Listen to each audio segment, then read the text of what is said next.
आज आपण बनवणार आहोत मॅक्रोनी मसाला पास्ता. तर त्यासाठी आपल्याला मॅक्रोनी जे आहे तो आपण पाण्यामध्ये उकळून घेणार आहे आणि 5 मिनिटामध्ये तो छान असा शिजला जातो. तर त्यासाठी पाणी गरम करायला ठेवलेलं आहे आणि एकीकडे आपल्याला ज्या भाज्या लागणार आहेत त्या सर्व मी यामध्ये चिरून घेतलेल्या आहेत. टॅमॅटो, कांदा आणि शिमला आपण यामध्ये वापरणार आहे.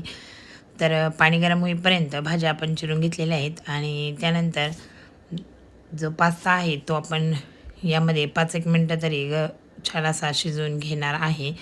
तर यामध्ये आपल्याला शिमला, टॅमॅटो आणि कांदा घ्यायचा आहे आणि छान आपण भाज्या ज्या हव्या असतील तुम्हाला त्या तुम्ही यामध्ये वापरू शकता.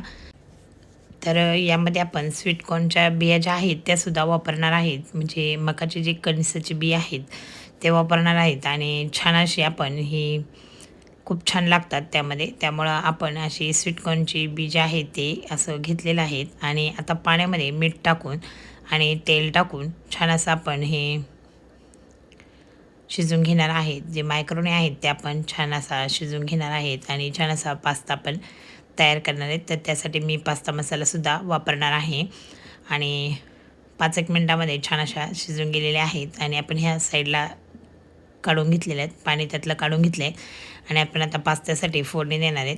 तेल टाकल्यानंतर त्यामध्ये आपण कांदा, टॅमॅटो, शिमला आणि स्वीटकॉर्न सर्व टाकलेले आहेत आणि त्यानंतर काश्मीरी लाल तिखट आणि पास्ता सॉस टाकलेला आहे आणि चिली फ्लेक्स टाकलेला आहे आणि मॅगी मसालासुद्धा मी 1 पाऊच टाकलेला आहे आणि आपण जो पास्ता मसाला मी तुम्हाला दाखवला आहे तोसुद्धा आपण यामध्ये टाकलेला आहे.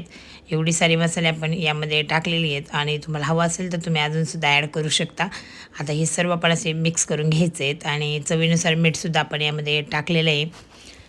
आता हे सर्व असं मिक्स करून घेतलं आहे. तर आपण यामध्ये चीजसुद्धा घालणार आहे. तर चीज जे घातलेलं आहे ते छान असं छोट्या किसणीने छान असं मी 1 क्यूब चीजचा वापरलेला आहे आणि छान असा पास्ता आपला तयार झालेला आहे. खूप छान तयार झालेला आहे. सर्व मसाले घालून नक्कीच तुम्ही असा तयार करून बघा. छान तयार झाला आहे.